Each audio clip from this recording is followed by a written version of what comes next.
My name is Thessaly, and I need to tell someone about what happened at St. Catherine's Hospital before it's too late. I've been working the ICU night shift for 12 years now. You see everything in this job: families saying goodbye, miracle recoveries, and yes, things that can't quite be explained. But nothing prepared me for room 314.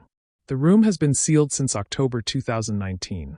Officially, it's due to structural concerns, but those of us who've worked here long enough know the real reason. 3 patients died in that room within 2 weeks of each other. Not unusual in the ICU, except for one thing. They all died at exactly 3:14 a.m. The first was Mrs. Chun, a sweet elderly woman recovering from surgery. Heart failure, sudden and unexpected. The second was a young motorcycle accident victim named Derek. His vitals were stable, then he just stopped. The third was Sarah, a mother of 2 who'd been doing well after her procedure. Same thing, 3:14 a.m., and she was gone. After Sarah, administration sealed the room. Said they were investigating potential equipment malfunctions, but the equipment checked out fine. What they couldn't explain was why the call light kept going off every single night at 3:14 a.m., even with the power disconnected.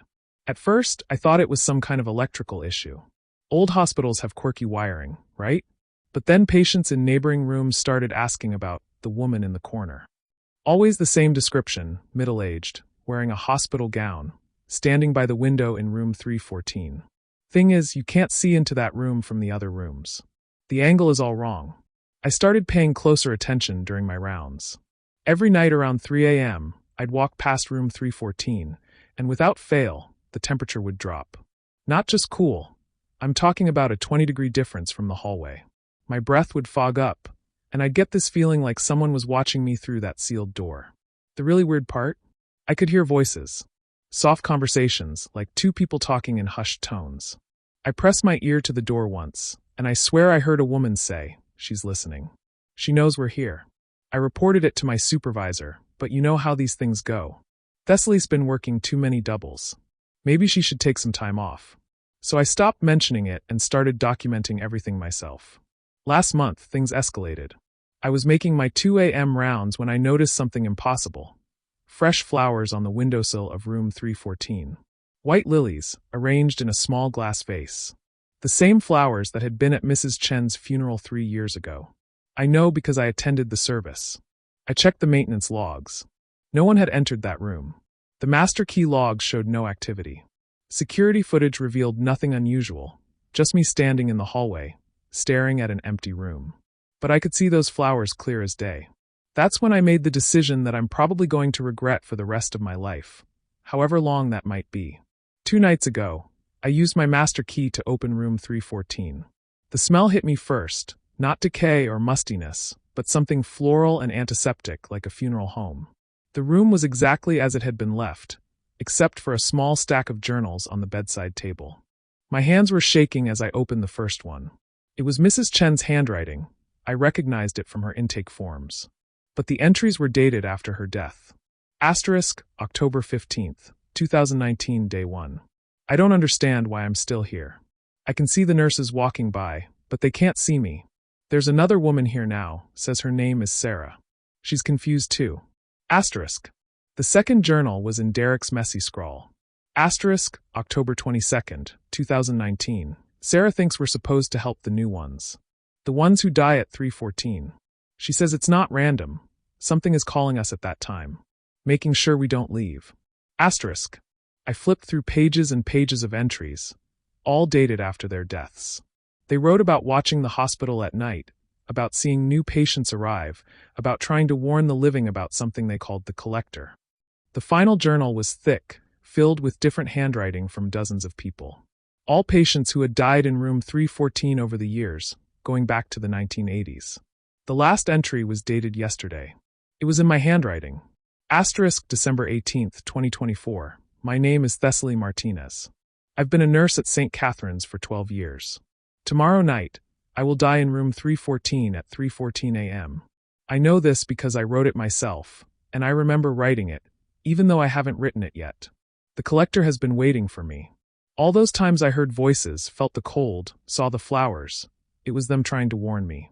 But I came anyway, because that's what I was supposed to do. That's what I've always done. Asterisk. The rest of the entry described my death in detail.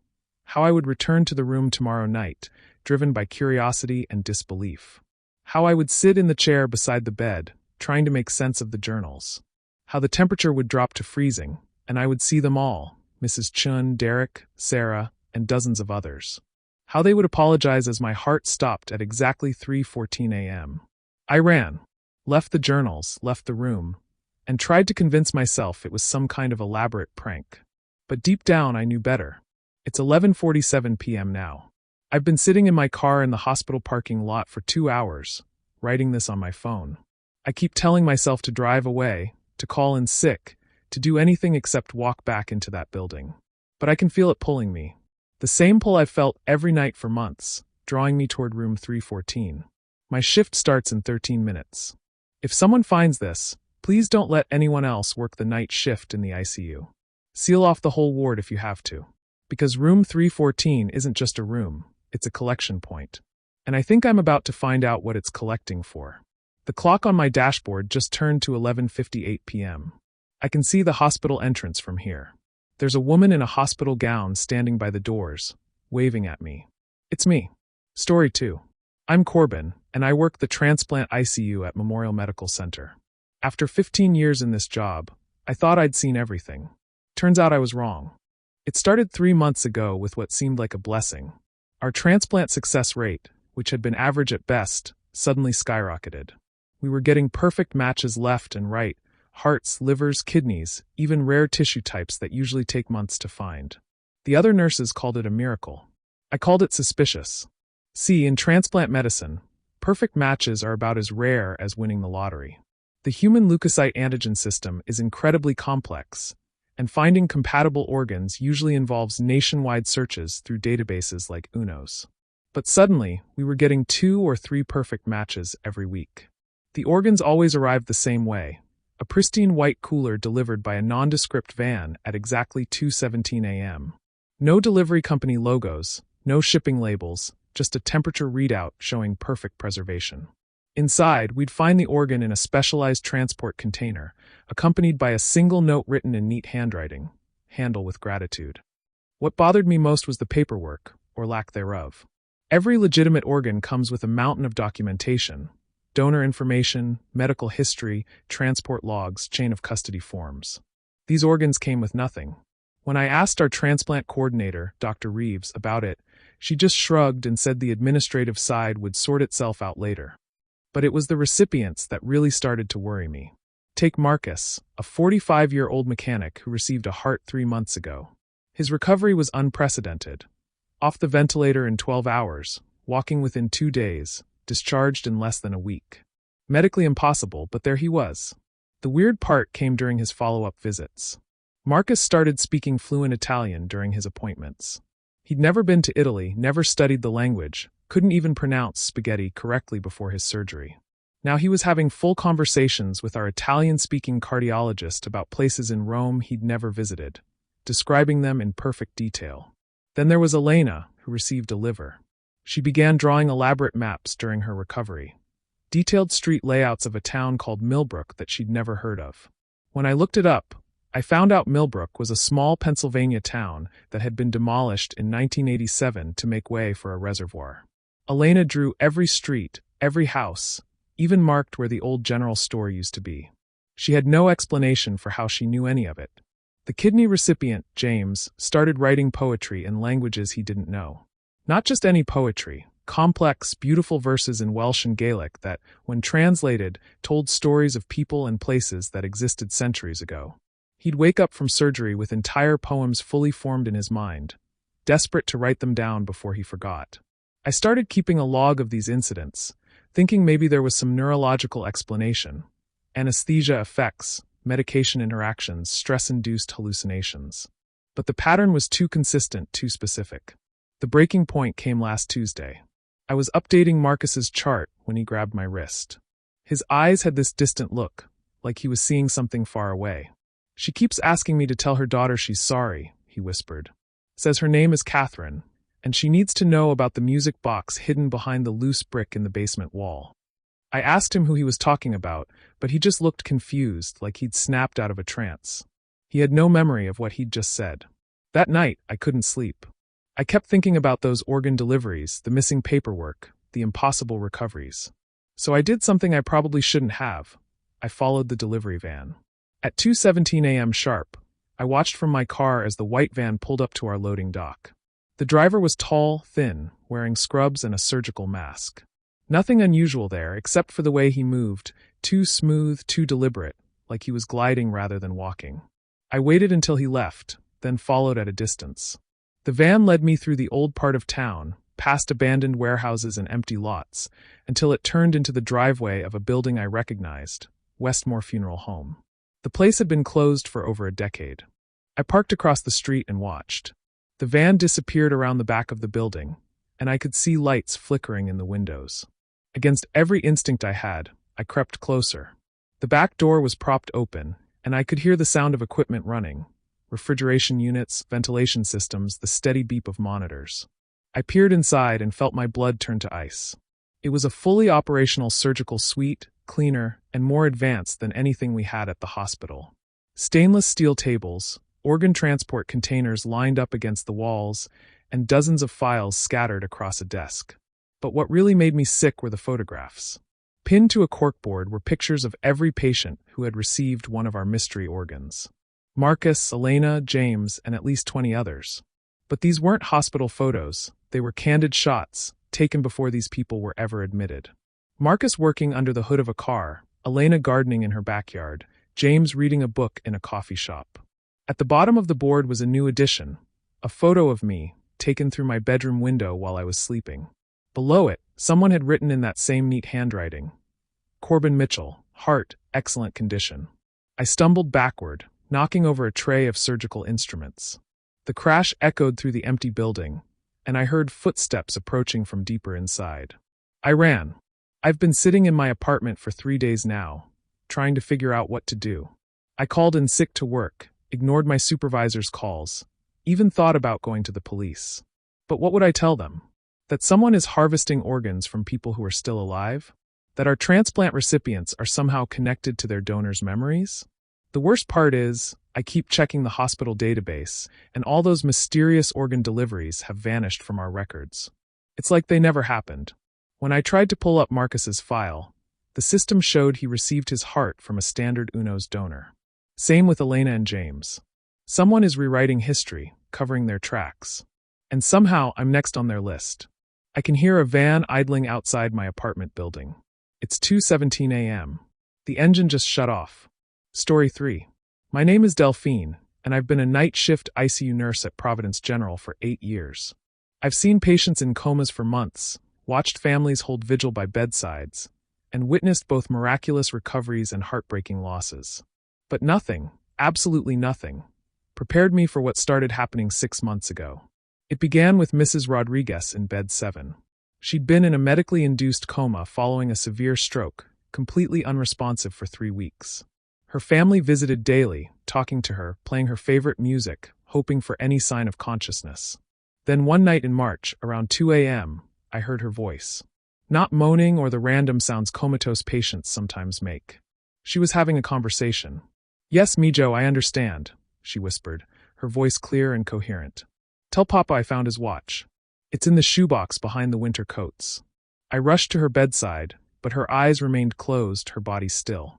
The monitors showed no change in her brain activity. When I gently shook her shoulder, she didn't respond. But she kept talking. "He says the garage needs fixing before the rains come. The roof tiles are loose on the left side." I documented the incident, thinking maybe it was some kind of breakthrough, her consciousness trying to surface. But when I mentioned it to Dr. Patel during rounds, he looked at me like I was losing it. The family was thrilled when I told them, though. Turns out Mrs. Rodriguez's father had died 2 years earlier, and they had been looking everywhere for his antique pocket watch. That should have been the end of it. One patient, one strange incident. Except it wasn't. A week later, Mr. Kim in bed 3 started talking in his sleep. He'd been unconscious for a month after a car accident, but suddenly he was having animated conversations in perfect Korean, a language his daughter later told me he'd never spoken fluently, even though he was born in Seoul. "Grandmother wants you to visit the temple on her birthday," he said one night, his voice carrying an accent his daughter insisted he'd never had. She says you forgot to bring incense last year. His daughter broke down crying. Her grandmother had died when she was 7, and she'd always regretted not visiting the temple on what turned out to be her last birthday. By May, it was happening every night. Not just one patient, all of them. Every person in a coma would start whispering at exactly 2 a.m., and they'd continue for roughly an hour. The conversations were always with people who had died, and the information they shared was always accurate, always something the families could verify. The really disturbing part was how their voices synchronized. It wasn't like they were having separate conversations. They were harmonizing, creating this eerie chorus of whispers that echoed through the entire ICU. The sound was beautiful and terrifying at the same time, like a hymn sung by people who couldn't wake up. I started recording the sessions on my phone, thinking maybe the recordings would help convince the doctors that something unusual was happening. But when I played them back, all I heard was silence. The audio files were completely blank, even though I could hear the patients whispering clear as day while I was recording.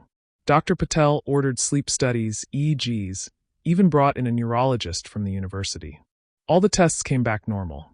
According to medical science, these patients were deeply unconscious and incapable of coherent speech. Yet every night at 2 a.m., they proved science wrong. The families started camping out in the waiting room, desperate to hear messages from their deceased loved ones. Some drove hundreds of miles after word spread through social media. The hospital administration wasn't happy about the crowds, but they couldn't explain the phenomenon either. That's when I started paying closer attention to what the patients were actually saying. They weren't just passing along messages, they were describing someone. "The tall man in scrubs is here again," Mrs. Rodriguez whispered one night. "He says he's here to help, to carry our words to the other side." Mr. Kim nodded in his sleep. He promised to make sure grandmother hears me. He has kind eyes, but no face under his mask. A chill ran down my spine. I looked around the ICU, but it was just me and the other night nurse, Janet, who was in the break room. No tall man in scrubs, no one with a surgical mask. I set up the security cameras to record the ICU during the whisper sessions. The next morning, I reviewed the footage with growing unease. The video showed me moving between patients, checking monitors, but there was something wrong. Throughout the recordings, there was a shadow, a tall, dark shape that moved independently through the ward. It never corresponded to any actual person, but it was clearly there, sliding between beds, appearing to lean over patients. The shadow wore my ID badge. I checked my badge, it was still clipped to my uniform. But in every frame of the security footage, the shadow figure wore an identical badge while I appeared to be wearing nothing. Last week, things escalated. I was pretending to sleep in the break room, watching the ICU through the window, when I saw him. The tall figure in surgical scrubs that the patients had been describing. He moved from bed to bed, leaning over each comatose patient, appearing to listen intently to their whispers. When he reached Mrs. Rodriguez, he turned slightly, and I caught a glimpse of his profile. Or rather, the absence of one. Beneath the surgical mask and cap, there was nothing. No features, no face, just a smooth void where a person should be. But he was wearing my ID badge. The one that was still pinned to my chest. As I watched in horror, he began moving toward the break room. Toward me. The patient's whispers grew louder, more urgent, until they were all speaking in unison. "Delphine. Delphine. Delphine." I wanted to run, but my legs wouldn't move. The figure reached the break room door and pressed his hands against the glass. Where his palms touched, frost began to spread, creating intricate patterns that looked like medical charts, vital signs, EKG readings, medication schedules. Then I heard my own voice join the chorus of whispers, even though my mouth wasn't moving. "Tell them I tried to help. Tell them I never meant for this to happen. Tell them the night shift was supposed to end at 7 a.m., but some shifts never end." The figure tilted his head, as if listening to something I couldn't hear. Then he nodded and began to fade, becoming transparent until he was just another shadow on the wall. The patients fell silent. The frost on the window melted away, and I realized with growing horror that I couldn't remember arriving at work that night. I couldn't remember changing into my scrubs, couldn't remember checking in with the day shift nurse. I looked down at my hands, and they were pale, translucent in the fluorescent light. I've been dead for 6 months. I died during my shift on March 15th, massive heart attack while making rounds. But I never left. I kept working, kept caring for the patients, never realizing that I'd become the tall figure in scrubs that they whispered about. The other nurses can't see me anymore. The families walk right through me when they visit. Only the comatose patients know I'm here, and they're trying to help me understand what happened, trying to carry messages between the world of the living and wherever I'm supposed to go. I don't know how much longer I can stay. The whispers are getting louder, more insistent. They're telling me it's time to let go, time to stop my eternal rounds. But who will watch over them when I'm gone? Who will listen to their whispers in the dark?